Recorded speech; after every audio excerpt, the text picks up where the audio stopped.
बिस्मिल्लाहिर्रहमानिर्रहीम। नवाज शरीफ वापस आएंगे नहीं आएंगे, बड़ा सवाल उठ रहा है। और मौलाना कहते हैं कि सर्दी में इंतखाबात कैसे होंगे। इंतखाबात का मामला है या उनका वोट बैंक कुछ सर्द हो गया है। इकबाली बयानात भी आ रहे हैं। तमाम ही चीज़ों के ऊपर बात करेंगे। बहुत ही सीनियर पैनल मेरे साथ मौजूद है। अम्मार मसूद साहब मेरे साथ मौजूद है, सीनियर सहाफ़ी हैं, तज्ज़ियाकार हैं, वी न्यूज़ को आजकल हेड भी कर रहे हैं। इसके साथ साथ मेरे साथ मौजूद हैं आमिर इलियास राना साहब, एक्सप्रेस न्यूज़ के ब्यूरो चीफ है और साथ साथ इस्लामाबाद के बाखबर सहाफ़ियों में से एक हैं।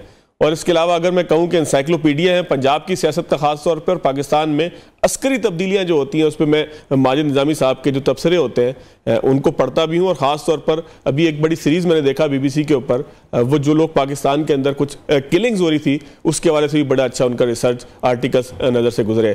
तो बहुत ही सीनियर पैनल है। ज़ाहिर है कि जब सीनियर पैनल हो तो तज्ज़िये की भी उम्मीद होती है कि बहुत अच्छा होगा, खूबसूरत होगा और हकीकत से करीब तर होगा। और साथ साथ जब राना साहब मेरे साथ मौजूद हो तो मुझे उम्मीद होती है कि कोई ना कोई खबर भी मिल सकेगी। राना साहब की इजाज़त से माजिद साहब को शुक्रिया अदा करते हुए गुफ्तगू का आगाज़ करेंगे अम्मार मसूद साहब से।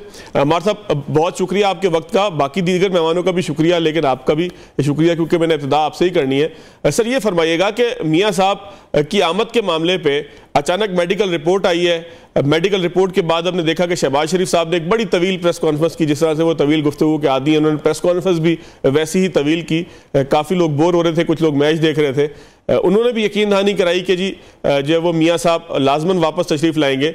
लेकिन मेडिकल रिपोर्ट आती है, फिर शायद खाकान अब्बासी साहब का सुना है कि वो एक ऐसे ग्रुप में है कि जो कहता है कि जी मियाँ साहब मत आइएगा, पाकिस्तान में आपके साथ कोई अच्छा बर्ताव होने वाला नहीं है। फिर और भी खबरें चल रही हैं कि जी फलाना फलां को गिरफ्तार करने का प्लान बना लिया है। तो ऐसी सूरत-ए-हाल के अंदर जहां जो है वो धुंध छट्टी हुई दिखाई नहीं दे रही, आपको इस बात के ऊपर कुछ यकीन महसूस होता है कि नून लीग में कोई ग्रुप नहीं है और नून लीग इस बात के ऊपर तैयार है कि मियाँ साहब का इस्तकबाल किया जाएगा जो दी गई तारीख है? जो इंट्रो है वो बुनियादी तौर पर ज्यादातर जो है 90% अफवाहों पर मबनी है। इसमें सिर्फ एक बात हकीकत है कि शहबाज शरीफ साहब ने एक प्रेस कॉन्फ्रेंस की। बाकी इम्कानात हैं, मुशगाफियां हैं, हो सकता है, होना चाहिए, हो रहा है, शायद हो जाए, इस तरह की चीजें हैं। तो उसके ऊपर ज्यादा बहस करने से बेहतर है कि शहबाज शरीफ साहब ने जो बात की है उसके ऊपर तवज्जो दी जाए, क्योंकि वो एक कंक्रीट एविडेंस की सूरत में हमारे पास है। और उसमें ये कहा गया है कि इस बात का इबाम अब खत्म कर दें कि नवाज शरीफ आएंगे नहीं आएंगे। नवाज शरीफ अब 21 तारीख को आ रहे हैं।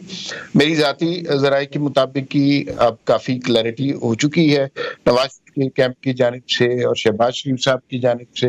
मुस्लिम लीग की ज़ैली तंजीमों को जो है पैगामात मिल गए हैं किस तरह वर्कर्स को एक्टिवेट करना है। डेली मीटिंग्स भी हो रही हैं, इस्तकबाल की तैयारियां भी हो रही हैं। एयरपोर्ट से लेकर मीनार पाकिस्तान जाने का प्लान भी बन गया है। इनिशियली लोगों को कॉल दी गई थी कि आप एयरपोर्ट आएँ, अब कॉल दी जा रही है कि मीनार पाकिस्तान आए। तो वो इबहाम जो है वो मेरे ख्याल में अब खत्म हो जाना चाहिए। जहां तक दूसरी बात है कि शाहिद खान अब्बासी, उनके हवाले से लोग कंक्रीट बात नहीं है, अंदाजे हैं या लोग उनकी गुफ्तगू से मफाहीम तलाश कर रहे हैं कि शहबाज शरीफ साहब शायद जो है वो शाहिद खान अब्बासी साहब अब अलविदाई मुलाकात करने गए थे। जो री इमेजिनिंग फोरम है उसमें से अगर शाहिद खान अब्बासी निकल जाते तो फिर उस फोरम के पास पॉलिटिकली कुछ भी नहीं बचता। जाहिर है मिफ्ता इस्माइल सीट नहीं जीत सकते और मुस्तफ़ा नवाज खोखर वो भी इस्लामाबाद से सीट नहीं जीत सकते। तो फिर क्या होता उनके लिए? तो ये मुझे यूं लगता है कि कहीं ना कहीं किसी ना किसी ने एक बी टीम का इंतखाब किया हुआ है और उसको रखा हुआ है कि कहीं जरूरत पड़ने पर इन लोगों को काम में लाया जा सके। लेकिन इस तरह के लोगों की जड़ें नहीं होती। बड़ी सियासी जमातों से जब लोग अलग होते हैं वक्ती तौर पर तो फायदे में रहते हैं, लेकिन फिर उसके बाद उनकी पॉलिटिकल करियर खत्म हो जाता है। लेकिन अम्मार साहब अगर आप ये कहते हैं कि बी टीम, तो बी टीम से तो हम मुराद लेते हैं कि एस्टेब्लिशमेंट ने कोई बी टीम एक रखी हुई है, लेकिन इनकी पूरी तहरीक या इनका पूरा फोरम या इनकी पूरी गुफ्तगू, इनके पूरे ट्वीट्स या जिस बुनियाद पर मुस्तफ़ा नवाज खोखर साहब पीपल्स पार्टी से अलग हुए और जो बुनियादें जो है वो महसूस होती हैं कि जो पाकिस्तान को चलाने वाले, हकीकी चलाने वालों के हवाले से बार बार तस्करा करता है वो पूरा फोरम कि जिसकी अलग पार्टी की बात हो रही है, वो तो अपने आप को पोर्ट्रे ही एंटी एस्टेब्लिशमेंट करता है। तो क्या आपको लगता है कि वो भी किसी की बी टीम है इस वक्त? जरूरी नहीं है कि कोई बी टीम एस्टेब्लिशमेंट की हो सकता है ये बी टीम PMLN की भी हो सकती है। मेरे तीनों दोस्तों से काफी अच्छे मरासिम हैं, मिफ्ता से भी और मुस्तफ़ा नवाज खोखर से भी, शाहिद साहब से भी, अलैक्स लैक है। इन तीनों लोगों का बुनियादी मकसद ये है कि सारे लोग सियासत में आकर मसाइल की गर्दान पढ़ना शुरू कर देते हैं। हमारे मसाइल ये हैं, हमारे मसाइल उस वजह से, हल की तरफ कोई नहीं आता। ये संजीदा पॉलिटिशियन है, ये सोचने समझने वाले लोग हैं। ये किसी के कहने पर अपना जो सियासी करियर दांव पे लगाने वाले लोग नहीं हैं। तो अभी इसको री इमेजिनिंग फोरम की जो बातें हैं उन सारी बातों से एग्री किया जा सकता है। वाकई पाकिस्तान के बहुत सारे ऐसे मसाइल हैं जो दुरुस्त होने वाले हैं, जहां हम हल के मुतलाशी हैं, जहां हम कर्ब में मुब्तला हैं, हम चीख कर चिल्ला कर थक चुके हैं कि ये मसला है, लेकिन 75 साल से वो मसाइल हल नहीं हुए। बिल्कुल। लेकिन सवाल ये पैदा होता है कि ये 3 लोगों का इकट्ठ मसाइल हल की बात तो कर रहा है, लेकिन क्या इनके पास कोई हल मौजूद है? क्या इनके पास कोई ऐसा हल मौजूद है जो बाकी तमाम सियासी जमातों के पास मौजूद नहीं है? क्या इनके पास कोई ऐसा हल मौजूद है जो किसी के ज़रख़ेज़ ज़हन में इस खित्ते में पहले नहीं आया? मेरा नहीं ख्याल। ये इसी धरती के लोग हैं, इन्हीं मसाइल को सुनते हुए बड़े हुए हैं, इनका हल तलाश करते हुए बड़े हुए हैं। मुझे जो आपका जिस तरफ इशारा है, क्या इससे नून लीग के अंदर एक डिवीजन क्रिएट हो गई है? क्या पार्टी तकसीम हो गई है? क्या दो लख्त हो गया है नजरिया? मेरे ख्याल में वो ऐसी सूरत हाल नहीं है। ये बहुत ही कमजोर सी पिच होगी अगर इन 3 लोगों पर गुमान करके ये तस्वुर किया जाए कि ये PMLN को शिकस्त देंगे या बाकी सियासी जमातों को जड़ से उखाड़ कर फेंक देंगे। मेरा नहीं ख्याल कि इतनी ज्यादा बड़ी तवक्कुआत इनसे लगानी चाहिए। ठीक हो गया अमार साहब। मैं जरा आमिर इलियास राना साहब की तरफ गया। राना साहब, आपके पास क्या खबर है? क्योंकि अमार साहब तो बिल्कुल इस बात के ऊपर जो है वो मुतमईन नजर आते हैं कि मियां साहब वापस आएंगे, और अगर उन्होंने ऐलान किया है तो इस ऐलान के ऊपर अमल दरामद भी होता हुआ दिखाई दे रहा है कि PMLN की तंजीमें कुछ एक्टिव भी इस मामले में हुई हैं। कुछ शक व शुबहात का इजहार हो रहा है। इरफान सिद्दीकी साहब ने बड़ा कल कहा कि कोई ग्रुप मौजूद नहीं है, लेकिन बहुत से अखबारात में मैंने खुद, बल्कि आप ही के एक्सप्रेस पे मैंने खबर देखी कि जिसमें शक का इजहार किया गया, पता नहीं इस्लामाबाद से थी या कहाँ से चली, लेकिन मैंने एक्सप्रेस पे ही खबर देखी जिसके आप ब्यूरो चीफ हैं, कि कोई शक का इजहार किया गया कि नून लीग में मफामती ग्रुप है और एक मजामती ग्रुप है। तो खबर क्या है, हकीकत क्या है, तज्जिया क्या है इसमें?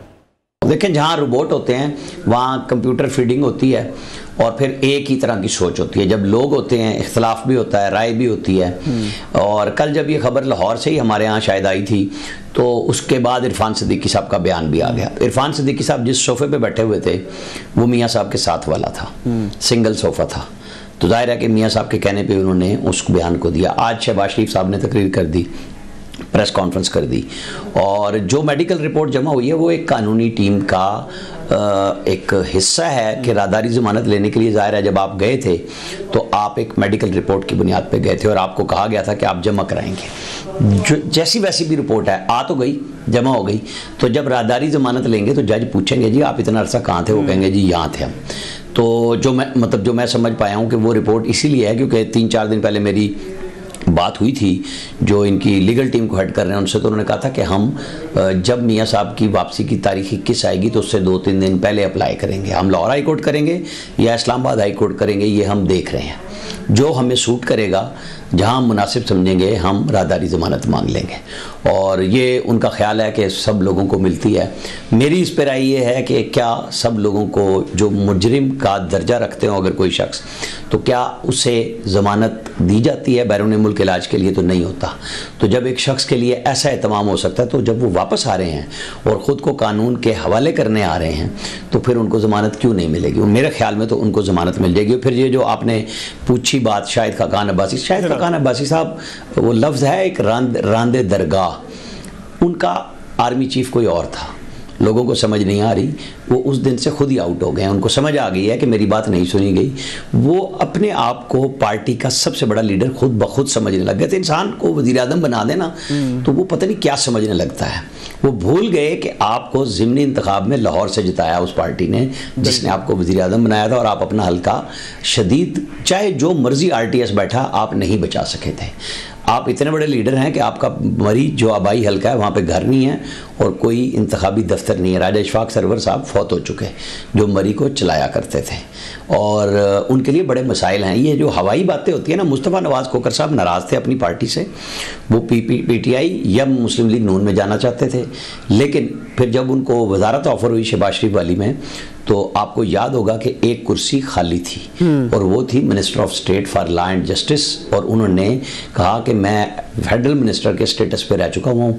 पीपल्स पार्टी को पंजाब से अगर नहीं लेने लोग तो ना लें, अगर मुझे वजीर बना ही रहे हैं बैसियत सेनेटर तो विफाकी वजीर बनाएं। सिंध से लोगों को ला ला के जो अच्छी वजारतें थी चुन के दे दी और ये इख्तलाफ सेनेटर भी उनको सिंध से ही बनाया। अच्छा, मिफ्ता इस्माइल साहब नहीं बना था भाई, हैं तो वो पंजाब से और हल्का इस्लामाबाद से रखते हैं, इसलिए उनका था कि मेरे हल्के में अगर मैं 40-45 हज़ार वोट हर दफ़ा उठाता हूँ तो मुझे भी अपने वालिद की लेगेसी पर जाते हुए वो वोटर कायम रखना है और उनके लिए अगर काम करना है तो मुझे ऊपर से नीचे नहीं जाना चाहिए कि मैं सिर्फ वजारत की ख्वाहिश में अपने आप को और गिरा लूँ। उन्होंने छोड़ दी। मिफ्ता इस्माइल साहब को पार्टी ने घर से बुला के 6 महीने वजारत खजाना पहले दी शाहिद खाकान अब्बासी साहब के साथ, दोस्ती और अच्छी होगी, बिजनेसमैन दोनों हैं, दोनों बहुत अच्छा प्रॉफिट कमाते हैं। इनके भाई साहब ने इमरान खान साहब को बनी गाला में ठीक ठाक तगड़ा हिस्सा दिया इलेक्शन कैंपेन के लिए 2018 की, तो भाई तो दोनों तरफ बनिए हैं, खेल रहे थे, ठीक खेल रहे थे। और जब उनको डारने साहब ने तंग किया, अल्लाह ताला ने उनको भी फंसा दिया जब वो तकब्बुर के में आए। हालांकि वो 18 दिन सिर्फ रह गए थे मिफ्ता इस्माइल साहब के वजारत खजाना के, जो 6 महीने की वो रख सकते थे विदाउट इलेक्ट हुए। आप अगर वफाकी वजीर बनते हैं तो 6 महीने आप एक असेंबली में रह सकते हैं, जो पिछली दफ़ा भी हो गया था, अब भी हो गया था। तो जो जल्दी की तो मिफ्ता साहब ने दाव लगाया, पब्लिक में अपनी मार्केट बनाई और ये मर्जिंग फोरम हो गया, फलाना हो गया, डिमकाना हो गया, ये बातें सब करते हैं। कोई पूछे शाहिद खाकान साहब से कि जब साकिब निसार ने बुला के इनको डराया था कि अगर नैब पे कानून में तरमीम की तो मैं उड़ा के रख दूंगा, तो ये उड़ क्यों गए, फिर ये भाग क्यों गए? ये पार्लियामेंट में ये जो आज बहुत अच्छी गुफ्तगू करते हुए हमें नजर आते हैं, बतौर वज़ीर आज़म एक ही डिसीजन लेना था और ये नहीं ले सके अपने पार्टी के हेड को बचाने के लिए, कानून में तरमीम करने के लिए। तो उसी पार्लियामेंट में जिसमें ये अब फिर मेंबर थे, उसी ने तरमीम की ना कि लाइफ टाइम पाबंदी नहीं हो सकती। ये हमारे यहाँ ना चूरी खाने वाले मियाँ मिट्ठू बहुत ज़्यादा होते हैं जो बातें करते हैं टेलीविज़न पे आके, दानिश्वरी बिखारना और लोगों के लिए किसी के सामने डट के खड़े होना, वो कम लोगों का शेवा होता है। ये बिल्कुल क्लियर सी बात है कि ये फोरम ठीक है, होने चाहिए, थिंक टैंक होने चाहिए, बात करें। वो सियासी पार्टी बनाना चाहते हैं, मतलब मुस्तफ़ा नवाज़ खोखर हो, शाहिद खाकान अब्बासी हो, मेरा बड़ा अच्छा ताल्लुक है दोनों के साथ। मैंने आपको सच बात बता दी। मिफ्ता साहब कोकोमो का मुंह बना के वही बेचते थे, वही खाते हैं, वही टॉफ़ी बेचते हैं, वही लोगों को मीठी खिलाते हैं। और हम गरीब लोगों पे हंसते थे जब वो टैक्स लगाते थे कि तो IMF की ज़रूरत है, फलानी है फलानी है। और भाई बड़े लोगों पे कितना टैक्स लगाया आपने? सब तनख्वाहदार तबके को चुना, आम आदमी परचून खरीदने वाले को चुना आपने टैक्स के लिए। आपने अपने इंडस्ट्रियलिस्टों को नहीं चुना, सरमायाकारों को नहीं चुना था टैक्स के लिए। IMF के MD ने आप क्या कहा है कि आप बड़े लोगों को चुनिए। ये मैं इसलिए कह रहा हूं कि डार साहब तो और दाव खेलते हैं ना, ये दाव खेलते हैं कि जी मैं पब्लिक के लिए और आम आदमी के लिए बात करता हूं, इसलिए मैं इन पर